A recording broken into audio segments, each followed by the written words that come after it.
All right, so we're here with the Pinehurst Six. The Pinehurst Six. Well, there's three of them. Yeah, three of them. So just kind of dive right in. How many are involved in the Pinehurst Six? So it originally started with 2, and now we're up to 8. So this year we 8. So did it start off?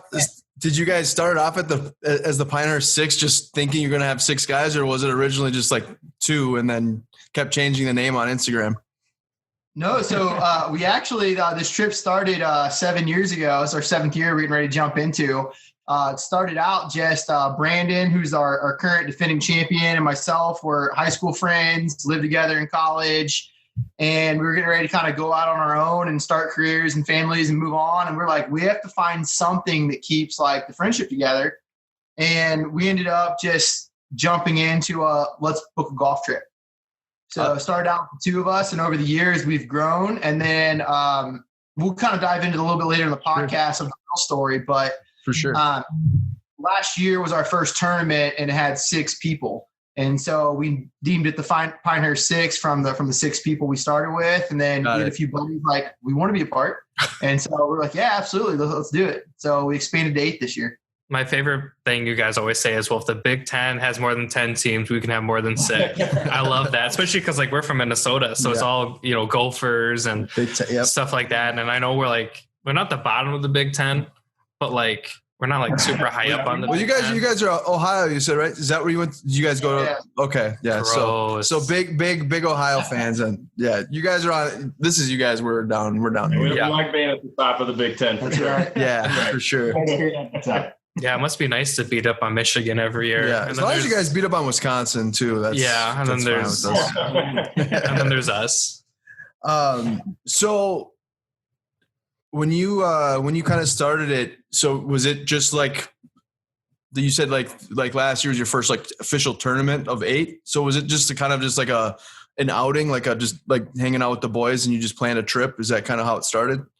Yeah, so Brandon and I were living together. We wanted to kind of continue something that always kept us in touch over the years as we started families and careers and whatnot. So we go on this golf trip.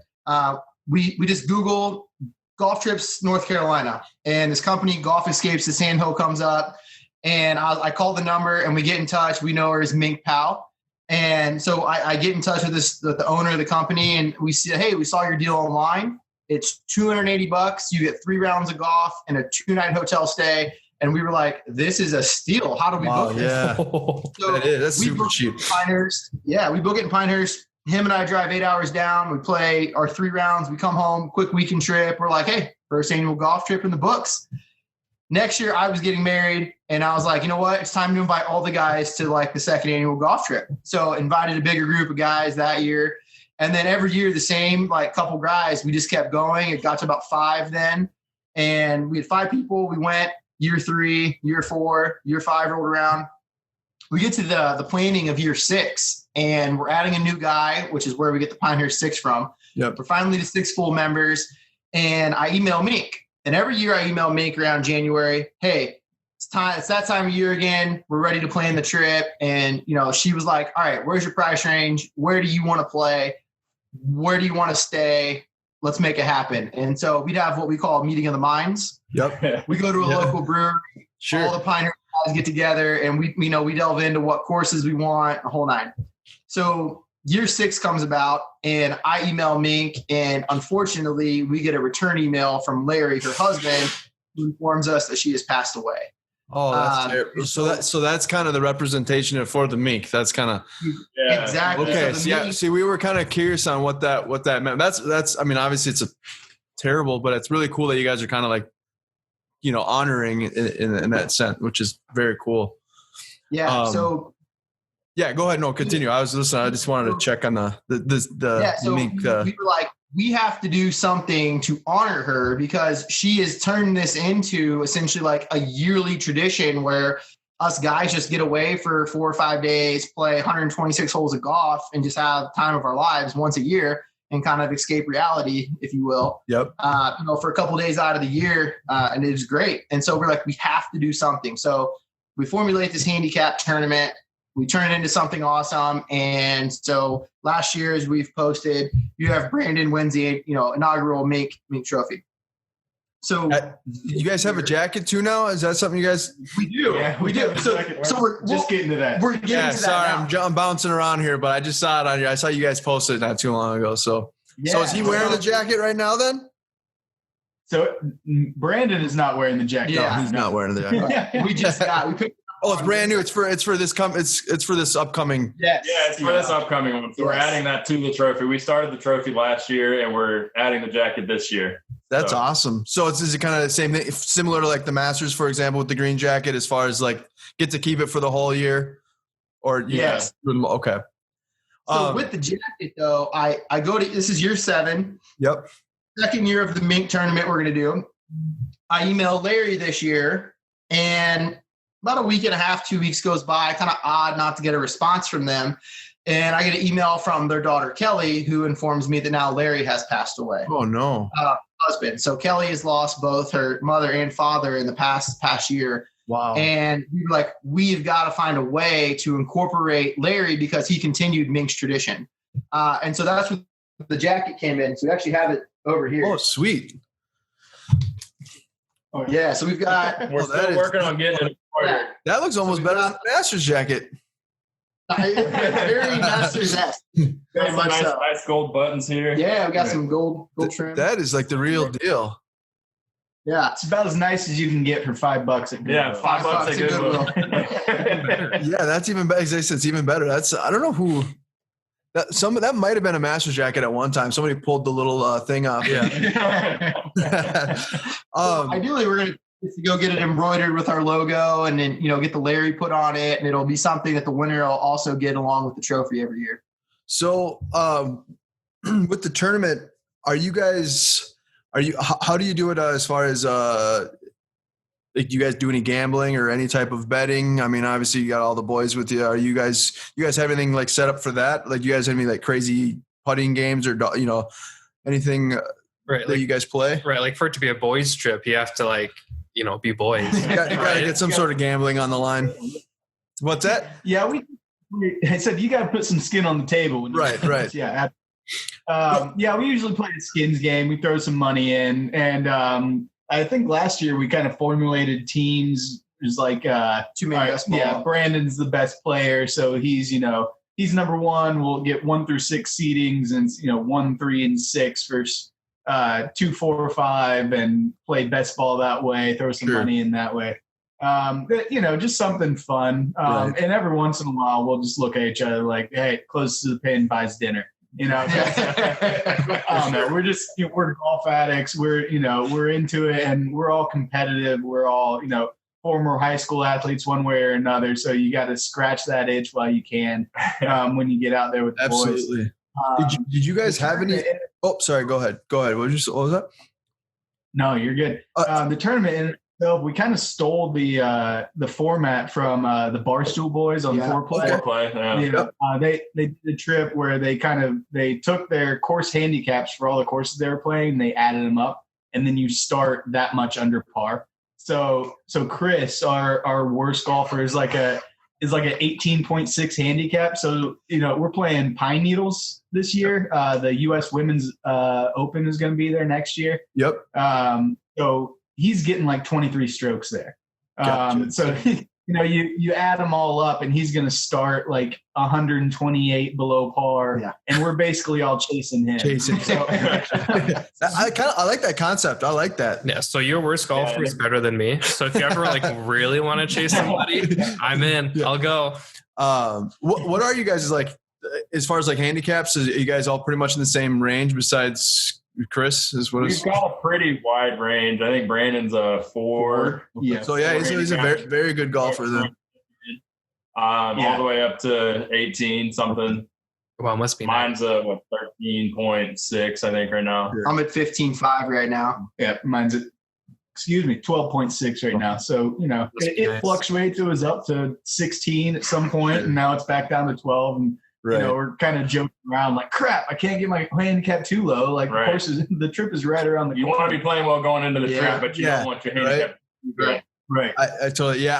I'm currently, I've been kind of up and down, but I'm at a 10.7 right now. But it really just, you just have to really get out there and play. And that was kind of the hardest thing for me, is just being able to get out and play a few times a week. And it's been tough, but I've been able to get out a few times this last week and been playing well. So that's the beauty of the game though, right? It's you can think you got the game figured out and you want to get out the next day, and all of a sudden it's like you just forgot how to swing the club, you know? Yeah, so right. it's like such a mental but physical game.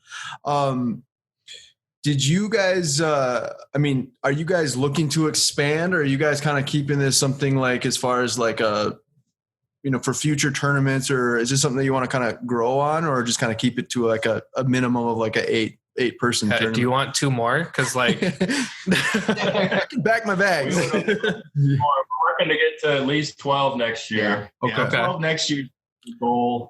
We had a lot of people, or a couple people that were pretty close to going this year that ended up having to back out. Sure.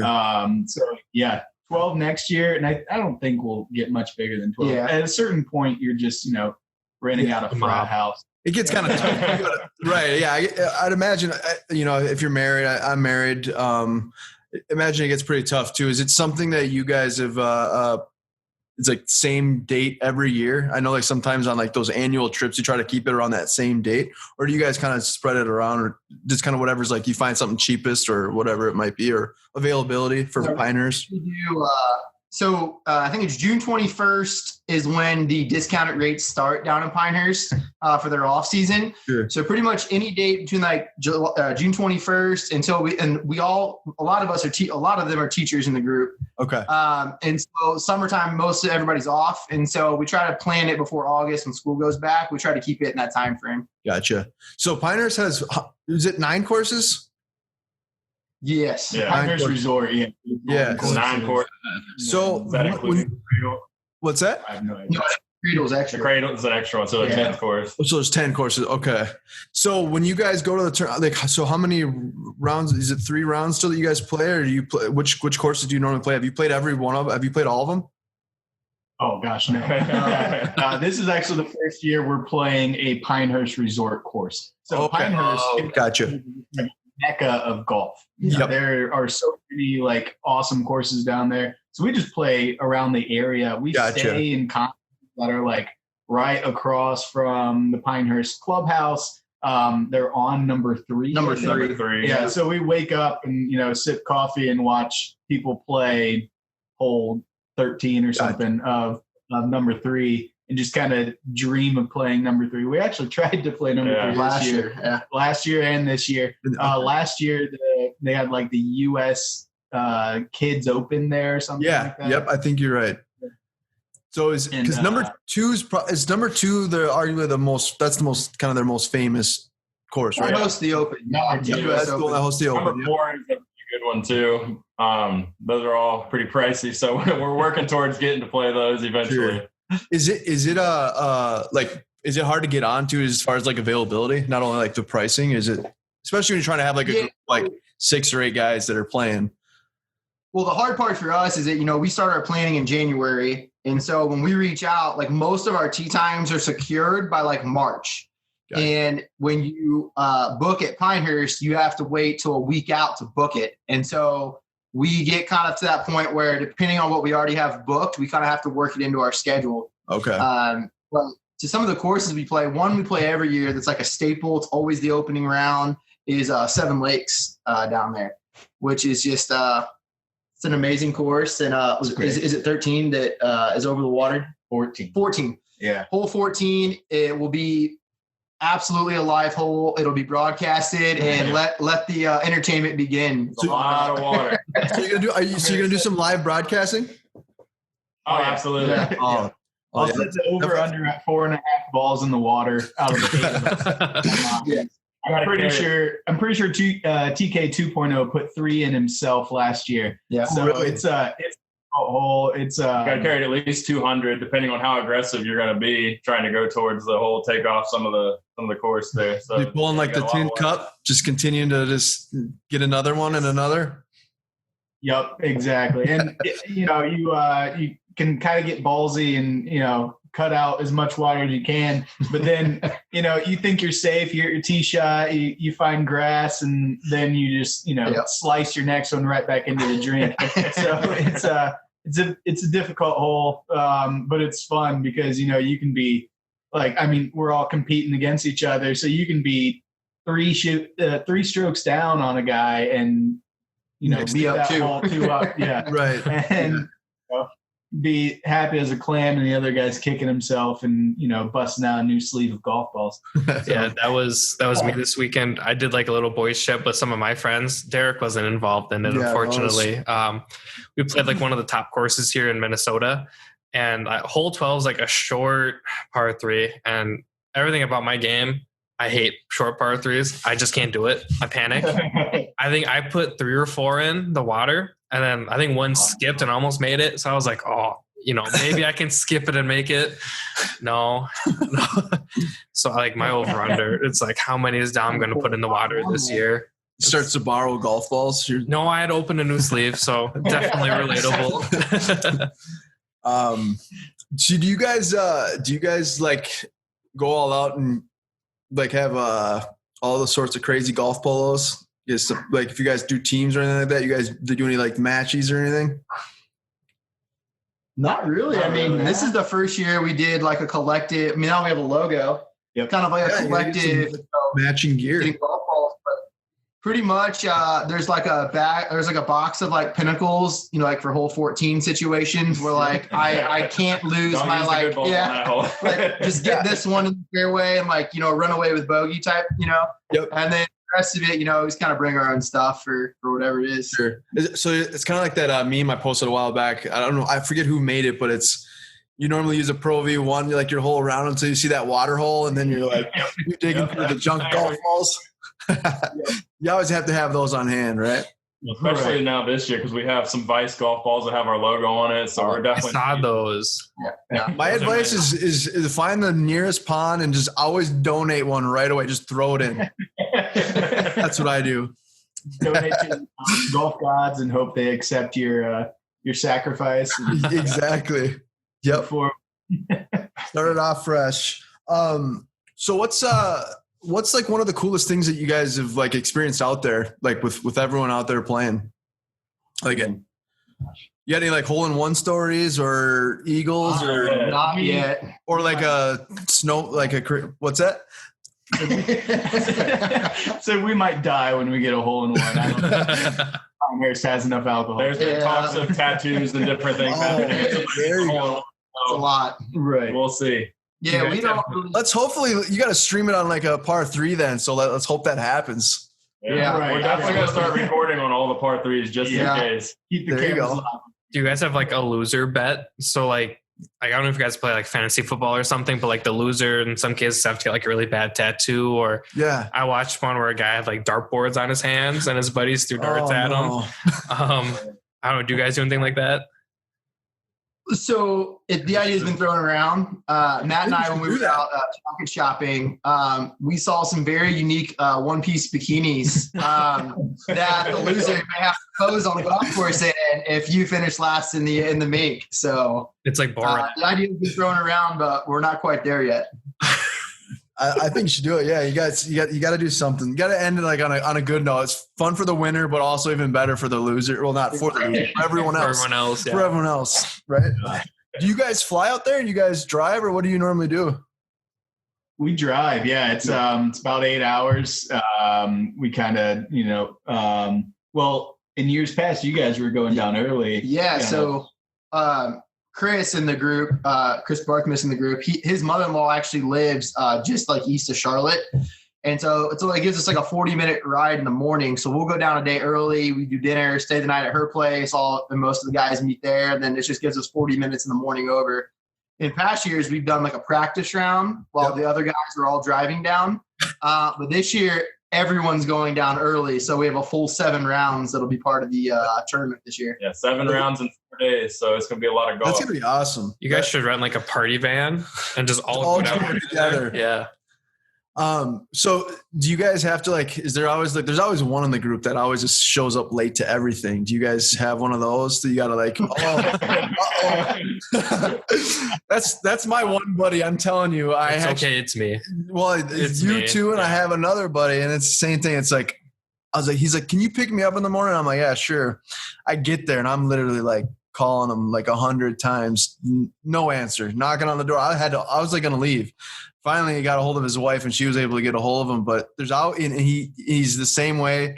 The tee time's at 7:30, and he'll show up at 7:30, run into the tee box with his. Yep. It's you gotta tell him a half hour early, otherwise you just never gonna get him on time.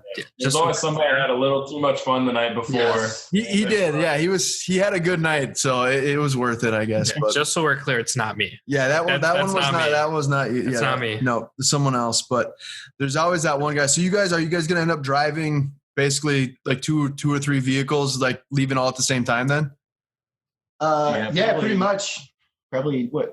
2 or 3 this year. Yeah, it'll be 3, I think. Yeah, 3 vehicles. So yeah, we'll probably get down there around the same time this year. Yeah, and stay at Chris's in-laws, and then it's early tee time at Seven Lakes the next morning. And the great thing about Seven Lakes is we actually add that on to the package. So Kelly doesn't book that for us. We book that one ourselves, and it's fairly cheap, and it includes 2 beers and lunch. It's incredible. Oh, you can't beat that. So yeah, no, that's ideal. When I was listening earlier. So who helps you book the trip now?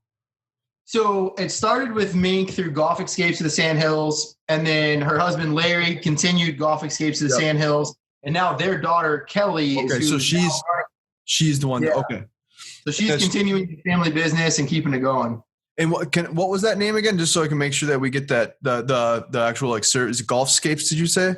Golf Escapes of the Sandhills. Okay, the Sandhills. Okay, and now is that just booked all throughout that area, or is it does she help book for all sorts of different types of? My understanding is just the 50-mile radius of Pinehurst. Gotcha. Okay, so you guys don't actually hotel it or anything. That you got someone that you can actually stay with. Well, so we stay with Chris's in-laws the first night, but then we stay in a condo. Like an Airbnb style or something? Yeah, booked through Golf Escapes. We upgraded after year 2. Yeah, we were staying at the Best Western. Oh, yeah. And Mink was like, it's actually cheaper with the amount of guys that you have going to stay in a condo. We're like, why didn't you tell us that? Yeah, right? Yeah, let us know. It's a condo that's right along Pinehurst number 3. Right. So it's a good deal. We can get 6 of us in the same condo, and you have a nice view to have your breakfast and your coffee in the morning. For sure. That sounds like a fun time. See, it's the older you're gonna get, obviously the harder it comes. You got marriage, kids, whatever it might be, and just other commitments. So it's hard to get that many people to, that are kind of have that same passion as yourself, or you guys, for example. You know what I mean? You kind of almost have to be not dedicated necessarily, but I mean, you are kind of dedicating a big chunk of your time. I mean, for a short time, but it's a big commitment. Yeah, I mean, we're to a once a month meeting of the minds. We try to get out and some form of the 6 of us try to get out and at least play once a week during our season. Mm-hmm. And we obviously have the trip, but yeah, pretty much over Christmas break when everybody's here, we try to meet that first week of January, and we try to all right, we're nailing down the date now. Everyone call their boss, figure out when everyone can get off. Let's make sure we're good to go. And then once we get the date, then it's just a matter of, all right, where are we going to play? Sure. What courses are going to make the cut this year? Because we're to the point now, I think we've played 30 courses. There's so many good courses down there. Really? There's that many, huh? There's so many. It's just hard. Right. It's, we've expanded. It's a good problem to have, I guess, right? Yeah. We've expanded from a 3-day weekend to now it's Wednesday through Saturday. Because we kept going down, kept playing courses we got to play that. We got to play that again. It's all right, we're running out of days here. Let's expand. And I think we've finally reached the The limit of we what can't our push it lives too will much. allow. drinking limit and yeah, that's Wives are very supportive of our trip right now, but I don't think they'd be too happy about anything more than what that was going to be coming on my next question. So I've been married for 2 years now, and she's super supportive on my golf. I mean, the Save Park golf for me is just a kind of a side gig, but I really enjoy it. I love it, and it kind of has really taken off. And so I'm kind of trying to take it to the next level, but it is a big commitment. You get it's a lot of time, but it's a huge passion of mine. I love golf. I could be out there every day. If I could, I'd be out there every day.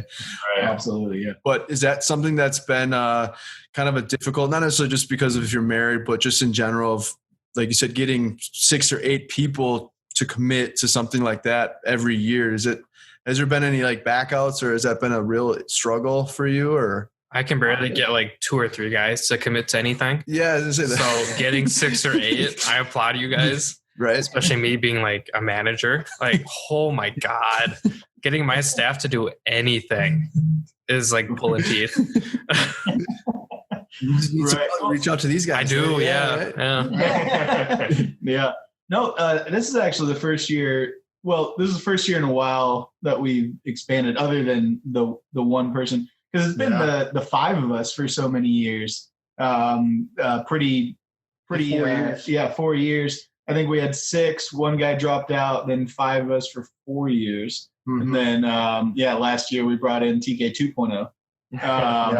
And so we're expanding, but we're also to the point where we're like, well, like we're not just bringing guys for 1 year, you know. This is like it's a commitment, right? This is a commitment. We can't have someone coming in, winning the mink, and then we never hear from them again. It's like that filthy fantasy football guru guy that comes in. You got to retire. I'll play with you guys, and then he takes off the next year. He's like, no, we're not having that, right? Right. Full time committed. You're in for the long haul. Yeah, absolutely, exactly. So are you? What's that? So what's nice is that like Greg and Brandon and I, we've known each other almost 20 years now. Matt and Chris, we've all known each other, almost 8 now? Yeah. So, I mean, we've got a pretty good long-standing friendship with everybody. And then one of the guys joining us this year, Greg, Brandon, and myself have known for about 20 years almost as well. Yeah. So pretty long-lasting relationships in the group. So how long have we known each other? Like 5 or 6? Probably 6 or 5, 6 years or so. Oh, God, it feels like so much longer. I know, time flies, I tell you. So I was going to ask you, I had a couple of things that I was jotting down just previously, so bear with me. But do you guys, as far as like, so you guys are obviously together right now with each other. Do you guys live near each other, or how, as far, you know, is that because you're not Ohio, you said, right? Yeah. So us 3 live close together, which was convenient for tonight. Right. Matt actually moved like 5 minutes away, 10 minutes away, and I live like 5 minutes away from TK. So this is kind of like the meeting spot for us usually. And then we've got, Brandon lives closer to Cincinnati, and then Chris and TK 2.0 and Justin J. Hill, our new guy, he lives in the Columbus area. Okay. So we've kind of got like the middle west. Not too far. Well, okay. That was kind of my next question. So do you guys get out quite a bit and play? Like you said something like once a week. So when you guys normally play, do you guys normally play like you guys grouping with each other, or are you guys just playing with random people, or how do you guys normally? Yeah, we try to get out with each other as much as we can, especially us being around all in the Dayton area. So we all try to play together as much as we can and get some of the Columbus guys and the Cincinnati guys in with us as much as we can. Yeah, so I mean, Greg and I have like golf leagues we play in, and so we have that. It's kind of our own thing. But typically in our group message we have about Wednesday-ish, there's a message that goes out from someone that's like, hey, Saturday, who's available, or Sunday, who's available. And then whoever out of the group can go usually tries to show up and play. So typically not all 6 of us can get there, but usually 3 to 4 can get there. So roughly how far is like Columbus and everything? Because like it takes me like 20 minutes. Yeah, I'm in the downtown. So I live downtown Minneapolis, and then he's kind of just like in the suburbs. So it's not too far away. But so do you guys like how like hour wise is it like half hour? Couple hours. Columbus is almost exactly an hour away from where we are now. And there's plenty of courses like halfway. So driving like a half hour where the other guys are also driving a half hour. Well, it's not too bad as far as the commute goes. Right. I love the hats, by the way. Thank you. So I was gonna ask you. So I know it's like a kind of a select group, but are you guys selling any kind of gear? Or is it more or less just for the guys that are playing? We haven't gotten to that point yet. Yeah. Okay. We made it kind of just for ourselves. You know, as this thing continues to grow, we might start selling some things or hoping to get sponsored by somebody or whatever it may be. Well, I love the logo. Payne Stewart is one of my favorite golfers, especially as I was growing up, kind of introduced to golf at a younger age. He's someone I always gravitated to because of the style and everything. So the magnets, the stickers, seeing them on the hats, it's really cool for me because he's someone that nobody really talks about in the game of golf except for the older guys. Yeah. So I remember we had a Q&A and you're like, who's your favorite golfer? Mm-hmm. Who'd you like to play with? And I said Payne Stewart. Yeah. Just for kind of by surprise, but I mean, that's awesome. Yeah, because everyone says Tiger or Phil or Rory. That? Yeah, right. The broken guy. Payne Stewart, I think, paved the way for a lot of golfers now with his style, the way he played, stuff like that. So I love seeing Payne Stewart as part of the logo. And I know that he has a lot to do with Pinehurst and stuff like that. Yes. Right. Yeah. Who are you guys' favorite golfers? Oh gosh, pros. I mean, other than Tiger. Yeah, Tiger's that kind of right. All the Tiger guys. I mean, I think we all grew up with Tiger. We're in that era. For sure. I love Jordan Spieth and Ricky and JT. The Spring Break boys. The Spring Break boys are definitely boys. Yeah, I love Ricky too. I really hope he gets everything dialed in and he can win a major or at least win a tournament, get on the right page because I felt like he was so close for a while and then he kind of just fell off a little bit this last year, but. Ricky, how you guys feeling about the Brooks and the Bryson Love it. Because I got to get your take on that. We are 7-1 split on Brooks's side. We've got one member who will remain nameless right now. We don't want to bury him. He's on Bryson's side. But I'm on Bryson's side. On him. Yeah, we're working on him. We're gonna bring him around to see Brooks's side. Now, when I say which side are you on, is it you think which one's gonna if there was come down to a fight? Because I think Brooks on that. Brooks kept Brooks for sure. Yeah, he for sure. Well, yeah. But we did have we had a conversation like this last time, and he did kind of Bryson is the mad scientist, so he could figure out some weird move or something like that. You just never know. But as far as the Sherlock Holmes movie. Yeah. That's what yeah. So you never know, but I think golf wise, and fight wise, I like Brooks, but I like both of them. But I do think it's good for the game of golf. What is your take on that? Do you guys like that? Oh, it's great for the game. Yeah, absolutely. I mean, Brooks didn't play in 3 straight tournaments, and he was the only thing anyone talked about. Yeah, on social media. And so true. Yeah, he was all over the place, and he wasn't even playing golf. So if we can get that much coverage, I mean, this has been something that I've talked to with my friends that don't watch golf. Hey, what's going on with these two guys? Exactly. Playing the whole thing. So yeah, it's fantastic for golf. And I really like the idea of just that, we kind of mentioned the Spring Break boys. There is no real rivalry, I feel in golf right now. It's a lot of guys who are friends. They play together years as amateurs, and now now they're all on tour. They're living it up, flying together, on spring break together. And so I feel in the late 80s, 70s, there was always rivalry, of some kind. So I kind of like the idea that there's some type of rivalry in golf.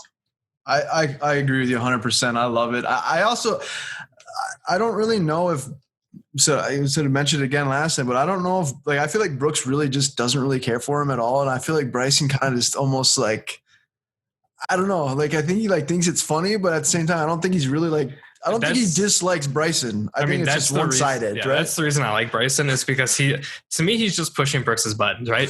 And I think that's half the fun in the whole thing. He's back there jumping in the background of his Bryson is just the goofy kid in class, and Brooks is the weird hardo who just wants to everybody bow to him. I'm Team Bryson for that reason. Where if you can go and have fun and bug people, I think that's better. I thought I heard Bryson saying that he's just having fun with it and that he likes Brooks, but Brooks doesn't like him. It's a weird dynamic and I love it. I'm all for it, but I just like Bryson's view on it more so than Brooks. I'll never get over that interview though. When that was incredible. The eye roll is yeah, it was just the utter disgust. Yeah, just pure gold. So if you had one player if you could play golf with one tour player besides Tiger Woods, who would you guys like to add to the Pinehurst 8 that's on the tour? If you could. Hands down, mine would be JT. JT? Yeah. Okay. What about you? I was gonna say Ricky as well. Ricky? Yeah, they both seem to be like great dudes. So I don't think there isn't one better than the other. That spring break boys, they definitely need to get back. Smiley needs to get back. Oh yeah, Smiley. He kind of fell off the map. Threw a dark horse in there with Kevin Kisner because it seems like he could have a good time. He looks like he just he's always full of jokes. Yeah, I bet you he parties hard. And who's it? Was it Max? He's always the one that's always critiquing swings too as jokes on videos? Max. Yes. Yeah. I think he would be a good one too. Until he critiques yours and then you feel bad. Yeah. And then you put 7 in the water. And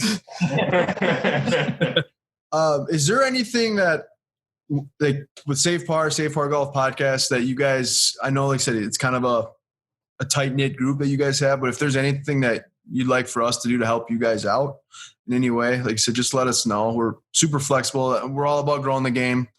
I mean, that's the whole point of Safe Par Golf was just to kind of help other companies, other influencers, other pages, just promote each other and help each other grow. Everyone's been so like tight knit, which is awesome. Yeah. And I'm not married, so I have all the time, all the time in the world. So yeah, if there's anything that you guys would like for us to do, when you do go live, let us know. We'll go live too. Make sure that we can get some good videos of you guys. That'd be awesome. I say 18 at Tobacco Road on Saturday afternoon. So when we do our pairings, we'll draw pairings Friday? On Friday. Yep, Friday. We'll draw pairings for the first couple rounds. And then after that, you'll be paired by where you are on the leaderboard. Okay. And then, you'll have a final pairing who essentially is going to be close. So pretty much, I mean, you can't see the tee shot from, 18 green, but once everyone's in the fairway, hopefully knock on wood. Live stream the approach shots and the final putts on the green, and then we'll do a jacket and trophy ceremony on the 18 green there. So what was the score that won last year? That 14 over? No, I think it was 6 or 7 over par after handicap factored in. So it's pretty solid. Right. Did you take the accumulation of all the rounds of golf you play in that, or is you just play one? Do you play like one final, like whatever course of the final course, and that's what or is it all the courses like kind of added together? All of them added together, and that's pretty solid score though for having that many rounds of golf. Yeah, 6 over your handicap for 6 rounds. 6 rounds last year. Yeah. You guys throw any like tricks at each other, like get someone super buzzed up or drunked up, so you can. Is there any of that going on? Air horns and fake. All right. So last year, Brandon, so he was on this crazy diet going into the trip. He hadn't drank. He hadn't done anything. It's like you hadn't ate like a carb in like a month or something. It was insane. He was eating like rice cakes on the way down. It was crazy. And so we get there, we're with the boys, we're cutting it up. We're just like sipping whiskey, and he's like falling asleep in the chair. We're like, Brandon, you're not breaking 80 tomorrow. And he's the 4 handicap golfer. Right? Okay. So he expects to break 80. And he's like, oh no, I'm breaking 80 for sure. And so we just start throwing money down. I'm like, all right, like 20 each. Let's go. Everybody put 20 each. All right, Brandon, if you break 80 tomorrow, you get this $100. But if you don't, you have to pay all of us $100. So it was like he either gets $100 or he's paying. Like literally as soon as he woke up, I was like, Brandon, I don't know how to tell you this, but you agreed to a really dumb bet last night. And this is it. And he was just like, oh yeah, I remember that. Absolutely. Like I'll do it. He shot 76, 73. Oh my goodness. Wiped the table with us, took our money. And he was the sober one, huh? Yeah, apparently. He had a rough night and a rough morning, and he was still just like lights out. Yeah. Jeez. It was unbelievable. He's got that clutch factor. Yeah, that's awesome. Right. So we're not going to try that anymore. Not doing that this year. Yeah, you guys got to come up with a new game plan. Right. One of the things that's fun is that for me, example, I hit a lot of fairways. It's kind of what I'm known for, but then I can't do anything with it, which is beyond an experience to watch. But one of the things for me, and especially North Carolina, is the pine needles. Like I can't hit an iron for anything. I get in the pine needles, and it's like I'm an artist. Really? And then like you have Matt over here who he hits the ball 100 yards left into like on a hill with a cart path and scrambles like crazy. And Bill Mickelson style, huh? Scrambling. That's me. Like crazy. And Greg all of a sudden will pipe one like out of like he'll drive it terribly, and then all of a sudden you have like he's on the green in 2, like on a par 5 like that, eagle chances, and we all have like our little niche that kind of comes out whenever we get down there. Right. Yeah, no, that's me. It's like I don't do anything like super well. Like I don't drive well. I don't do much well on the golf course, but somehow, some way, I pull something out. He does. And it's just like, I don't know how I do it, but like when it comes to it, it's like we always play closest to the pin, and he just shouldn't play with me anymore. Yeah, he normally gets. I threw a dart on a one that put it within like 3 feet, and then he ended up like almost sank it. So it's just like every once in a while I find an egg and I just go with it. Or what is it? Found a nut? Yeah. It's been a long day. I somehow I just find a way, and then I'm like, oh yeah, I got a bogey, and you're just like, oh, you shouldn't have, but I did. Well, it's one of those things, right? Perfect example of the going hitting it left and all that is my last round. I think I shot 8 or 9 over on the front 9. Didn't play, wasn't terrible, but it wasn't hitting the ball very well. The back 9 started off, it's new 9, right? New 9, new you. It's all fresh start. It was a par 5. And I'm normally not a long ball hitter by any means, but same kind of way. I'm normally in the shorter grass, and I kind of hit it way right, but luckily it was in the other fairway. So I was still hitting it off the short grass, but I was hitting it way right. So then my second shot hit a 4-iron, and it started leaking a little left into some tree line. But I was only about 88 yards from the pin, right? And so I knew I took a 52 degree, and I knew I was going to hit trees. Well, I backed up, and it was the best shot of my round. I ended up, one of the best shots of my round, and ended up putting it within like 7 feet for birdie, and then it lipped out, made par. But it was like, got to add that in there too. I didn't make the birdie, but it kickstarted. I literally parred like the next 4 or 5 holes in a row, and it's like that one shot looked like it was the back 9 was going to be worse than the front 9. And it was a zigzag, but I still made the par, So it's, again, that's the beauty of the game. It's sometimes it doesn't look the prettiest, but whatever it is on that scorecard, I guess, is what matters, right? So yeah, the course I played Saturday, you could do like $5 for hole 17. If you get a hole 1, you get 10K, or if you put 10 down, you get 20K, something like that, something ridiculous. And I hit probably the best ball I've ever hit on that hole, for it to just plug on the green. Didn't move? No. Plug, stop, rolled back. And then I was like, did I get that birdie? No. No, not a chance. But I got the par. It's all matters. Safe par, baby. It was just perfect, and then it just stopped. I was so discouraged. It was one of those things where I'm just like, man, like if I can't do it, the other two surely can't. No, they weren't close. We're close? Not even close. But what do you guys have any like crazy story? Not even necessarily like with the Pinehurst 6, but any crazy golf related stories that you guys want to share that you can think of? So Brandon and I, Brandon's current meet champ. We brought him up a couple times. So he's him and I played on the high school golf team together. Okay. And so there were 4 people in our class that were on the team. So the team has a scramble every year. The high school team has a scramble every year to like raise money for the golf team. So we always get the boys back together and the team together again.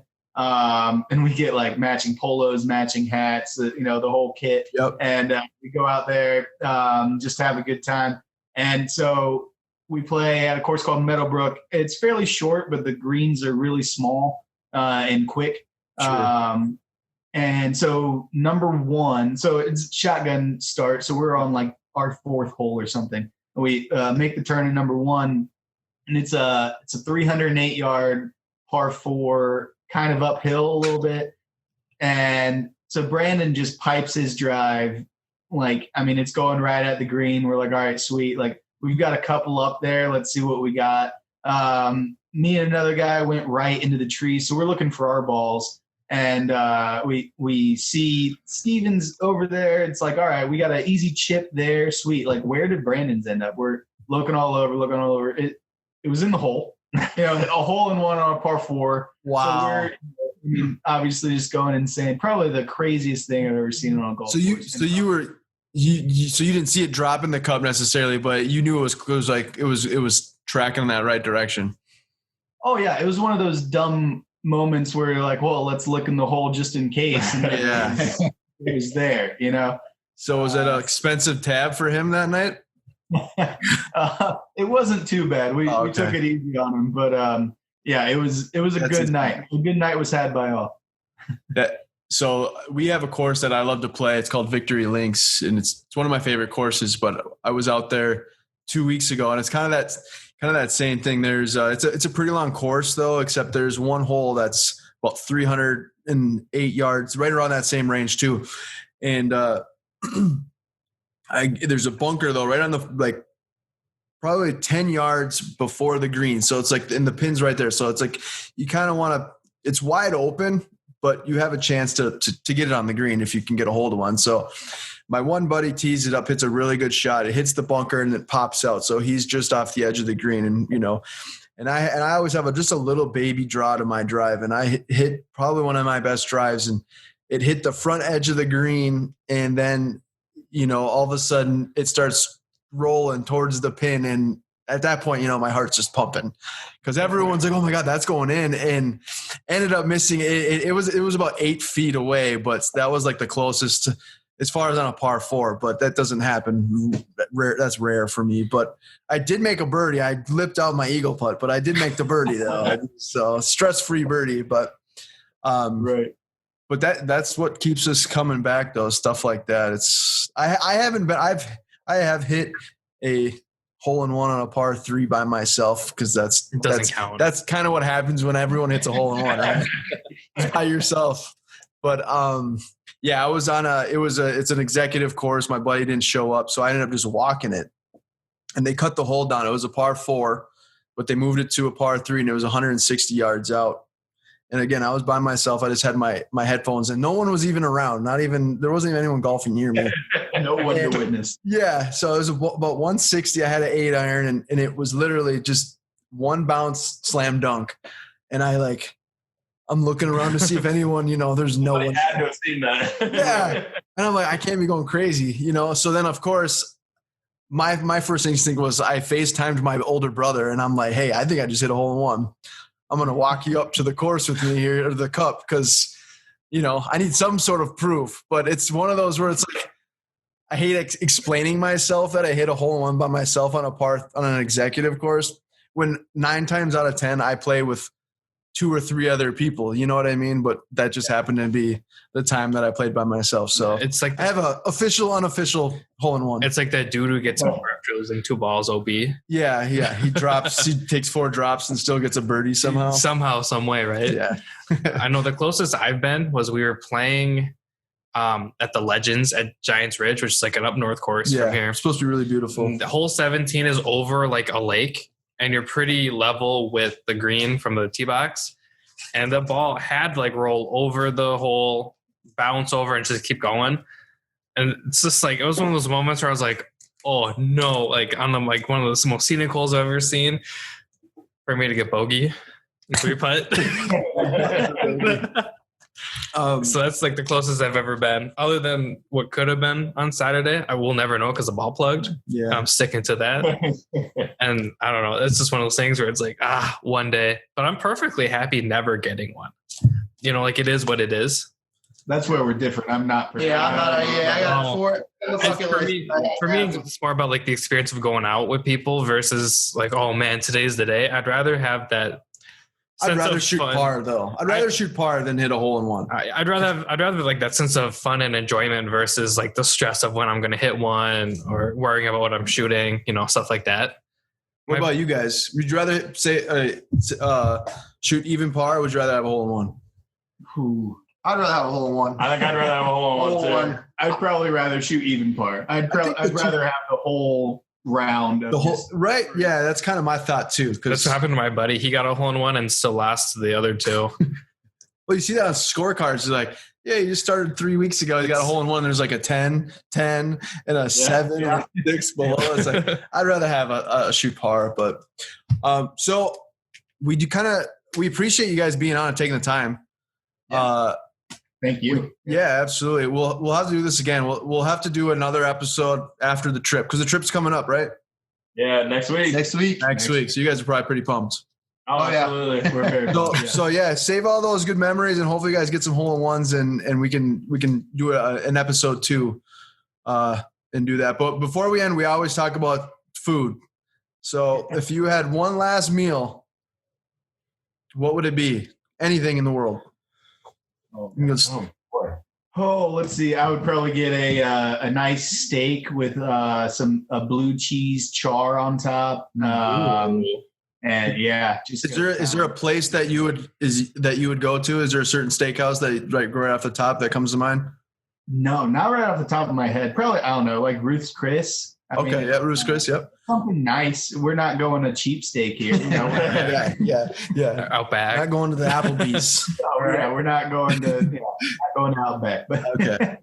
What about you? Okay. Steak as well. What's that? Steak. Okay. Yeah, steak for sure. Okay. Yeah, I would be Capital Grill would be the restaurant. We'd get the fried calamari for the app. We'd get a Caesar salad. I love it. See, he's got it all figured out. He's got everything. Do the cheesy potatoes and the asparagus. It's like he's thought about this before. And then we would do the New York cheesecake and bourbon for dessert. Ooh. Hands down, have to do it. That sounds good. I like that. I like that a lot. I've never thought about this before. Clearly. You had it written down in your hand. I could see it. Well, thanks so much for being on the show, guys. And like I said, have fun. And then let's connect again, and we'll recap your trip. Awesome. Sounds great. Thank you, guys. Yeah, thank you. Thanks so much. Yeah. Have a good night. Thanks for it. You too.